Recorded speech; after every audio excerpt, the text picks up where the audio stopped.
Hello, everyone. Welcome to Restart Real Talks with me, Jason Tardik. Today, we have a special guest I am so excited about. A guy who honestly needs no introduction, but he is a former Division I and NFL tight end, a star of The Bachelorette Season 14, a star of Bachelor in Paradise, lead and star of Bachelor 23. He's founded Legacy Foundation, which is a non-for-profit that raises money for cystic fibrosis. And on top of all this, he is now an author of The First Time Finding Myself and Looking for Love on Reality TV, a stud, a close friend, Mr. freaking Colton Underwood. Thanks for joining me, man. I appreciate it. Dude, thanks for having me on. Look at you, look so much more professional. I'm in like a bedroom sitting on a bed. You have your whiteboard, your plants. You're looking good. I love it. All right, so Cole, we're excited to dive deeper into like your path and how you sharpen your path along the way, and any insight you can give given what you've gone through, so we can implement it into our lives. But before we go there, for those who don't know, Colton was tested positive for COVID-19 and overcame it, and has been doing a lot to give back to the whole community that's undergoing the research and development of this terrible virus. So Colt, how are you doing? How's everything going with it? I'm much better. I made a full recovery, and now I have the antibodies, and I'm working with the medical professionals here in Orange County to see how I could donate plasma and blood for research, and then also to help people. Good for you. And I know, just watching everything you were undergoing and then talking to you on sidebar conversations, it seems not only was it like physically enduring, but it was also mentally difficult. So can you just walk me through the differences of like kind of the physical symptoms and some of the mental stuff you had to deal with in overcoming it? Yeah, I was very fortunate that the physical symptoms for me were manageable from home, meaning I didn't need to go to the hospital for a ventilator or anything to that extreme measures. I think where it also for me came in mentally was I was anxious, nervous, scared. I had so many different emotions overcome me because of the unknown. So I'm somebody who likes to always be prepared, or like know what's coming my way, or at least set myself up for success. I actually had a doctor at one point say, "Hey, you don't need to worry about this. This is for 55 years and older," like very, very early on. So I was like, okay, cool. Like, no worries.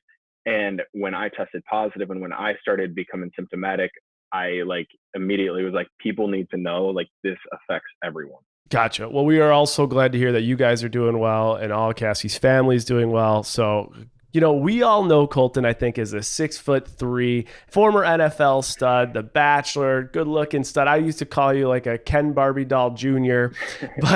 But it's funny when you dig deeper into your history and your story, it's a lot different than that, right? So I think you had told me, and even in your book, you reference it, as a senior, your nickname was the Ugly Duckling. So I want to talk a little bit about kind of one, what was your childhood like? And two, as someone that was chasing, a scholarship in college and an NFL career, when does that career begin? Is that something that you're starting to prepare physically and mentally in middle school and things like that? So walk me through, what that was like for you. Man, I actually joke about it. I say, I was bred, not born. Like, my parents were both D1 athletes. My mom was a volleyball player. My dad was a football player. So I was like, I was sort of built to be an athlete or a football player.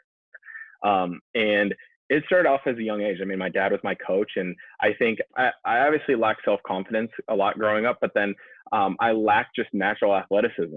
I mean, I did come from very athletic parents, and I had the body and the skill set, but I just lacked keeping up with everybody else. So I found out that one of my best attributes and skill set was my work ethic.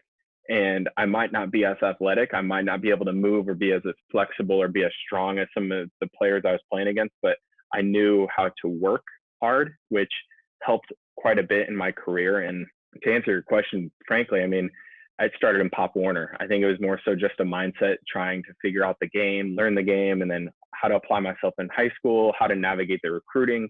I mean, there's a lot of details, a lot of tedious details that go into becoming, a scholarship athlete. And then from there, obviously having a successful college career. Yeah. And I think one thing you didn't mention, so the work ethic is huge, but one thing I know about you that impresses me so much about you is your discipline. Like, when you are certain that you're going to do something, there is no bending Colton Underwood. I could peer pressure the hell out of him to have another drink with me, whatever it is, but you're just so disciplined. And I'm sure that that's something you instilled at an early age. Oh, 100%. I talk about it in the book that I wrote. I gave up a big chunk of my life as far as socializing goes. I mean, I didn't drink in high school until my senior year, which I don't recommend, full disclosure. But you know what? I gave up socializing in college too. I slept through house parties. I didn't go out because there was one goal on my mind, and that was to make it to the NFL. And I knew that my body couldn't go get trashed every night and then work how it needed to work the next day. So I gave that part up. I sacrificed the drinking. I sacrificed hanging out late at night. I needed my sleep. I needed my food. I needed football. That was sort of my goal. And I was very narrow minded, and I was just trying tunnel vision to stay focused on football. And that goes back. That's just sort of like the discipline and something I knew I had to do. It's incredible. And these real talks we've had with professionals with all different backgrounds, the one consistency, and I'm still waiting for someone that doesn't have it, is every single one of them had this vision at an early age, and nothing was going to get in their way of doing what they had to accomplish. And of course, challenges came like in their way, but it was just a hurdle for them to jump through, and they did. And I think that's just another story. Did you feel pressure that like it was like you had to have a scholarship? Like both your parents did it, you got all the attributes, now go get it? Yeah, I struggled with that at times. While it was so awesome to have their support, my mom was my basketball coach, my dad was my football coach, it became overwhelming as a kid too. I remember sitting at dinner tables and I would be getting asked about a play that I messed up, or a shot that I missed, or tackle I missed. And I remember sometimes it being so frustrating, but at the same time, I'm so grateful that I had their support, and I just knew that they wanted me to be great. Whatever I did, they wanted me to work hard and just to be a good player and perform well. So that was nice, but there was also that pressure. And then also I struggled to find my identity in my family, even because at a certain point, that's all my dad or my mom wanted to talk to me about was sports, or my aunts and my uncles wanted to ask, hey, are you starting this year? You know, what's the deal? How's the team look? So it almost became consuming, and that was a struggle for me as well. But there was a lot of pressure. There was a lot of, I don't know, stuff riding on I felt like I was carrying a big weight on my shoulders of continuing a family legacy and trying to really push forward and do what was best for the family. Yeah, and I think that's a constant theme, whether it was in high school, college, bachelor, post-bachelor. You and I have talked about it. The issue with identity really in our society, and some of the issues that we foresee all the time. For some reason, when you meet someone in the first 3 minutes, what's the first thing? The first thing is, what do you do? And everyone just assumes that whatever your title is or whatever your job is defines who you are as a person. And you and I have talked about it. There's just like, we need to do better as a society, like pulling the onion back a little bit and having deeper conversations than just what is your title and where do you work, and then stack ranking them accordingly. 100%. I think as humans, we try to get from point A to point B in a straight line. We try to connect those dots, and it's anything but straight. Those lines typically are all over the place, and we don't realize it. And we're so simple-minded sometimes of being like, oh, you know, he's a football player. He's a stereotype. I'm going to stereotype him real quick. He's a player. He has an ego. He thinks he's a hot shot. He's probably rude. And same could go with like, oh, banker, probably greaseball. You know what I mean? Like they take shots at you. No, but you're right. It's people that are watching, whether you're a parent or you're actually someone that's chasing a scholarship, and you go from Washington Community High School to Illinois State D1 and you get a scholarship. How do you actually do that? What is like, are people recruiting you at an early age? Are you going to certain camps, showcases? Like, how do you actually bridge the gap to getting a scholarship? So the easiest way for me to compare it is to basically job fairs and basically getting in front of, like, for example, you have a certain skill set you want to show recruiters and hires. Well, the same thing for college. We had coaches that are deemed recruiters. They'll come visit you at practice. You also can sign up and pay to go to their camp, and you try to perform your best at their camp. I remember my sophomore year, my mom and dad packed up a minivan, and for 2 weeks, me and my brother just toured. We went to South Carolina, we went to Florida, we went to Iowa, we went to Wisconsin, Illinois. We hit the Big Ten schools, some SEC, some ACC, and just sort of went on a big showcase for 2 weeks just to see, put feelers out there. And then, they obviously send you mailings, the coaches keep in touch, and it's literally just networking, but within the football community. Yeah. And I think that's such a good point though, because networking within the football community or business or whatever it is, there are a lot of similarities. I think so many people, especially when they see someone like you, okay, you play D1 football and then you play in the NFL and then you're the Bachelor, of course, it's just so easy. It's reactive. Everyone's coming to Colton Underwood with these opportunities, but I don't think that's the case in almost any circumstance and any way you found yourself. Everything was, obviously talent, work ethic, discipline, but it was all proactive behavior. It was all outreach on your behalf. Yeah. I used to always be like, oh, he got lucky or she got lucky. Yes, there might be a little luck, but you have to put yourself in a position to get lucky. And what I mean by that is you have to set yourself up to be able to say yes or no to an opportunity and be willing to live with the consequence of that. You don't know. I mean, I remember me, before I was even going on The Bachelor, I was going through the interview process to be a dental sales rep. And I don't think anybody really knows that, but I remember the job sort of fell through and I was so bummed. I was so upset. But 2 weeks later, I got the call to be on The Bachelorette. And I was like, oh, like I just got so lucky, because if I would have committed to that job, I probably would have said no to the show, because that's just sort of who I am. I need to honor my commitments. But for that, I got a little lucky. But also I was in a situation where, I had to feel out and make the right choice for me. And I just had this random gut feeling and it worked out. I love that line. You have to put yourself in a position to get lucky, because I guarantee if you go to most successful people, you will find the common theme that everyone tells them they're lucky, but you have to take the risk associated with and put yourself in that position. That's a great line we're going to take away. So I want to go back. You go to get a D1 scholarship. Now tell me what it's like to maintain a scholarship, what the whole culture was in the football community at school. And while you're at school, is NFL in the back of your mind the whole time? And how do you manage all that? So I think for one thing that I did is I tried to keep it always a reality, but I always try to keep it in perspective of knowing, hey, this is 4 years away. Right when I entered as a freshman, I knew NFL was 4 years away. I knew I wasn't ready, and I knew it was still realistic. It was still within reach, but I had a long way to go. And for me, the NFL didn't become realistic until my junior season. But by that time, I had been disciplined with school. I had to keep my grades up, because if you're not eligible, you can't play. So I had to make sure my grades were fine. I also had been working with a dietitian and a strength coach to get my body ready, because I played as a true freshman in college, severely underweight. I mean, I weighed maybe 240. So I was trying to bulk up. I was trying to get bigger. And the only way to do that was to work with strength and conditioning. And what I don't think people maybe realize about athletes is, yes, there's some that are a little lazy, but it's a full-time job. I mean, eating to me, I honestly, eating to me was a job. And that sounds so weird to say, but I had to go in and work my plate. Like I had to make sure when I was bulking up, I had 6 chicken breasts and a plate of spaghetti. And then I had to make sure I had fruits and veggies. And then I had to check it off with the strength coach. And if I didn't gain weight that next week, they were asking me what's going on. So it's crazy, but being an athlete in college really, truly is a full-time gig. Would you say that's like you mentioned kind of the fact that you had this long goal in sight, but you never lost focus of what was in front of you? Do you think that's a strategy that you've taken into almost all of your professions, is that you always have an end idea of where you want to go, but you break it up piece by piece to get there? Yeah, and sometimes that's a challenge for me. I'm very guilty of getting ahead of myself a lot of times. And it's much easier to get ahead of myself in the entertainment industry than it was in football, because in football, I had to take proper steps or else I got my ass kicked. Here, I can jump a few levels, but then get humbled pretty quickly and be like, okay, maybe I don't have the skill set for that yet, or maybe I don't have the experience that I need to fit in yet.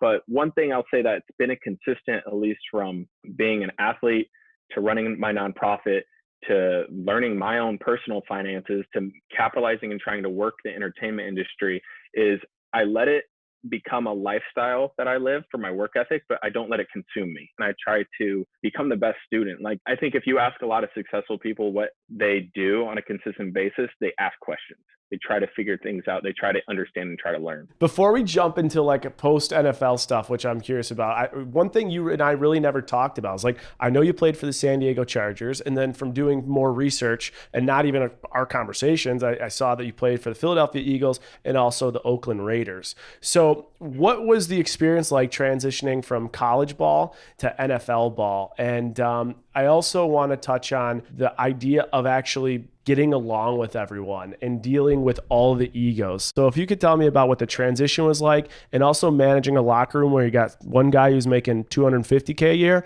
and another guy who's making $7 million a year. I'll openly admit, in the NFL, obviously I went undrafted, and I still made a decent living being a practice squad player. But you're right, it was nothing like, I think there was a dude in our locker room at one point with the Chargers making $10 million. I mean, his weekly checks were double my annual salary. So I'm sitting here like watching that, keeping in mind I'm a 20 at that time, what was I, 22, 23. He's 36, 37 with 5, 6 kids. So like there's so many differences going on, and it was such a business too. So I'm coming from a college perspective where I played on a torn MCL or LCL my senior year just because that's what was best for the team, right? And I was being selfless and giving that up. That doesn't happen in the NFL. You take care of yourself first for the most part. It was almost like a new approach to the same game. I found myself falling out of love with the game because I just couldn't deal with that. It just became a reality that, hey, this isn't going to be a 10 to 12-year NFL career. This is going to be short-lived. I know my role as a practice squad player. I took pride in it and I enjoyed it.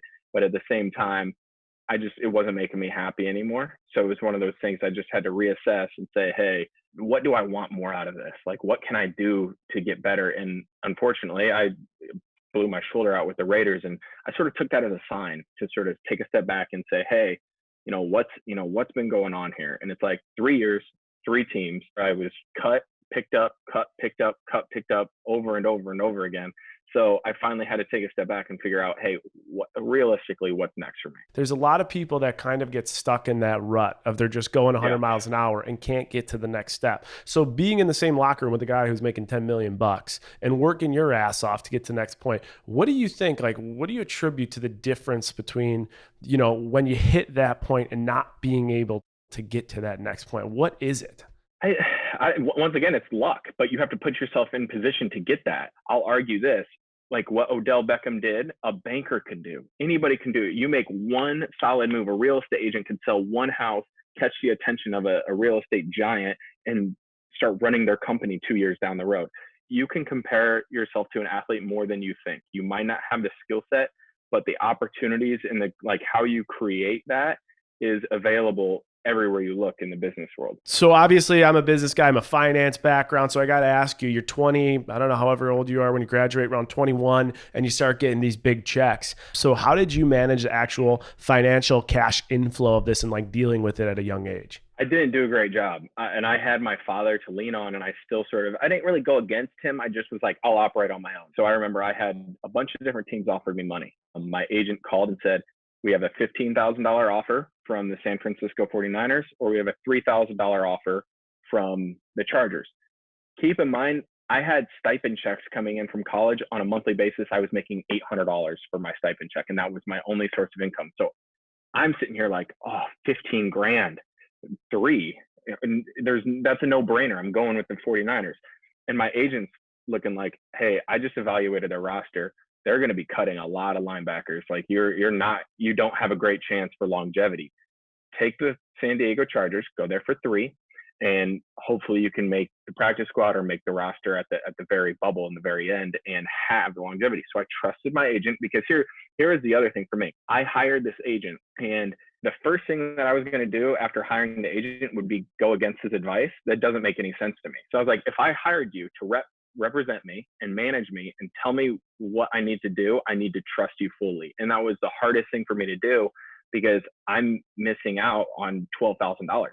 So right away, you're telling me you're going to take $12,000 out of my pocket, but I have to trust you. And I did. It was a good decision. It really was. I still spun my wheels, but it was a better decision. And then to sort of go back to your original point of practice squad, I think we were making 8,300, something around there a week on the practice squad. It comes roughly out to, if you play a whole season, a little under 150,000 on an annual basis.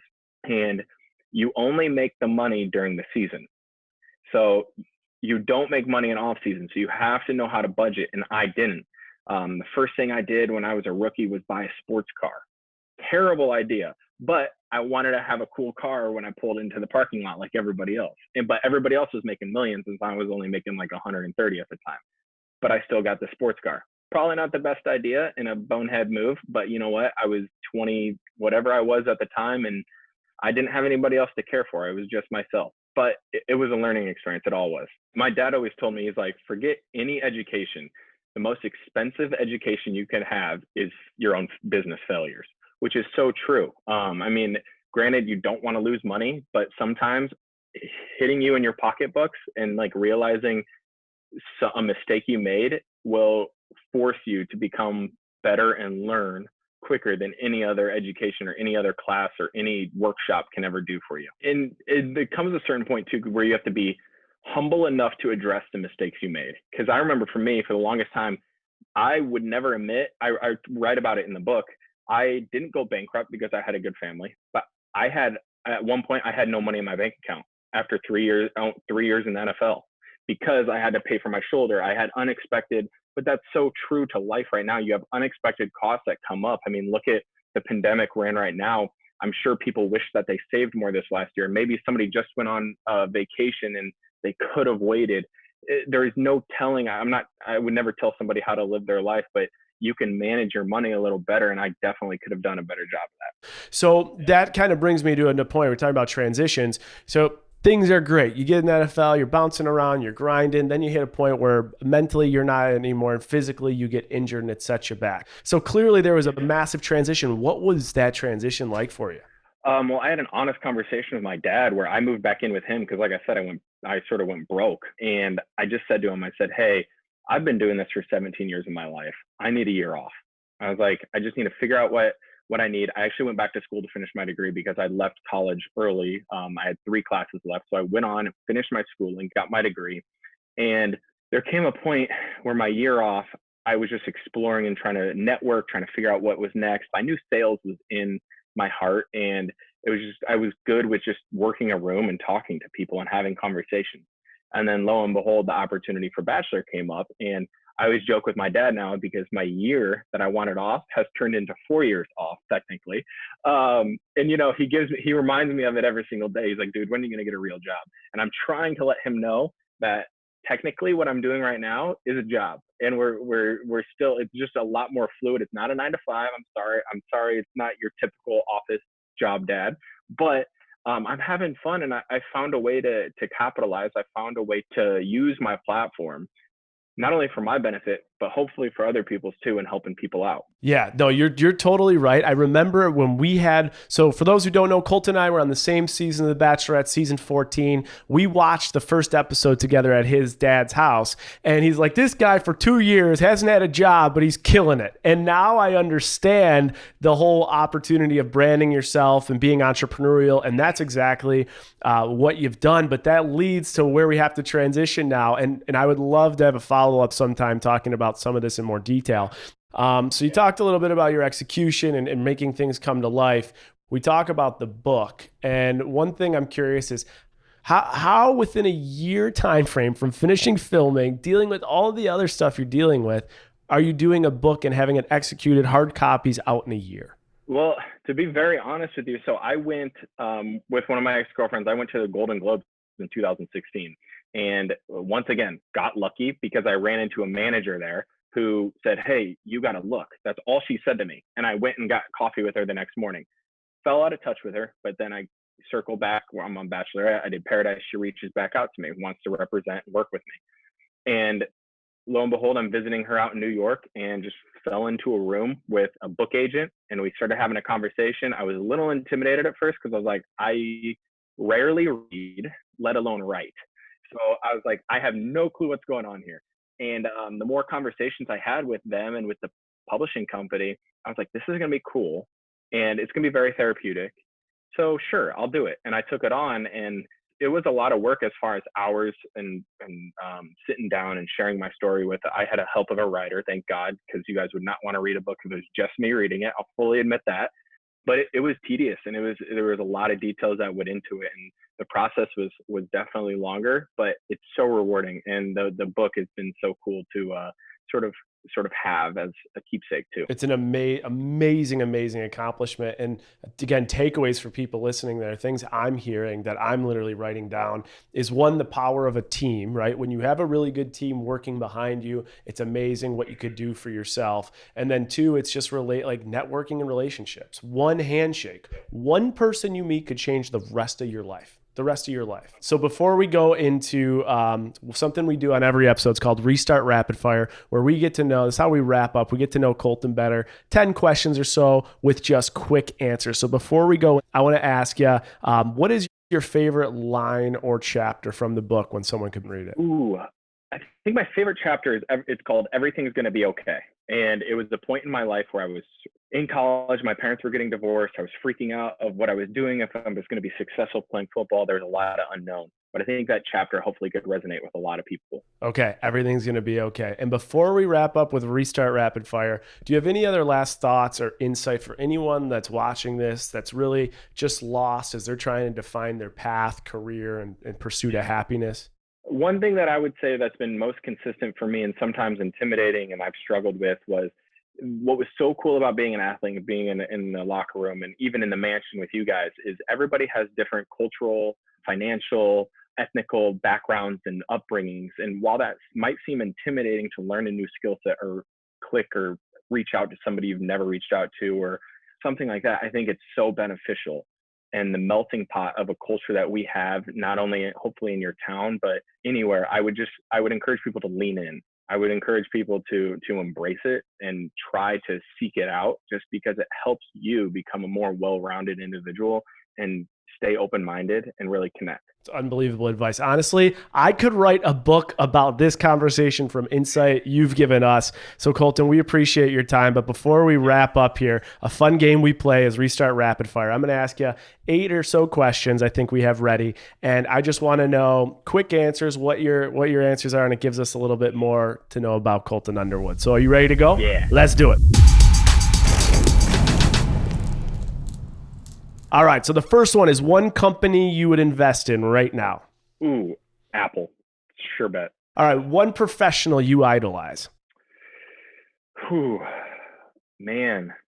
I'm going to say my father. I mean, I know I'm going to say my dad. And I can attribute I've been on business calls with your dad, and he is just a shark and a guy to learn from. I think that's a good one. If you could be an animal for 24 hours, what animal would you be? Cass and I actually were just talking about this of like a unique animal.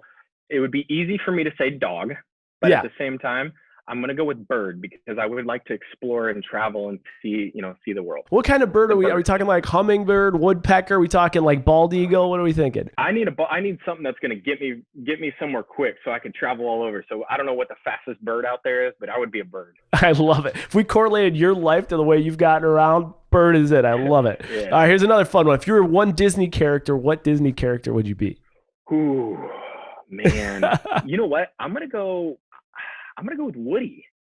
Oh, Woody's a good one. Yeah, good one. Tom Hanks? Like, who wouldn't want to be Tom Hanks? He dealt with a lot of adversity in his life and always stayed the course. I like it. We haven't had that one yet. All right, we got 2 more here. This is an interesting one because all we've heard is like the unbelievable things you've done in your 28 years. What is one job you suck at? There's a lot, but I'm trying to think. I don't know if it's technically a job, but I need to learn how to be more patient, and I've learned that I'm a very, very bad patient. So when I was sick, I was a pain in the ass for Cass to take care of, and I could have done so much better. So I need to work on my patience and letting somebody help me out is what I need to work on. Gotcha. All right, that's a good one. And last but not least, I'm interested in this answer. If you were part of one sitcom family, what sitcom family would you be a part of? Friends.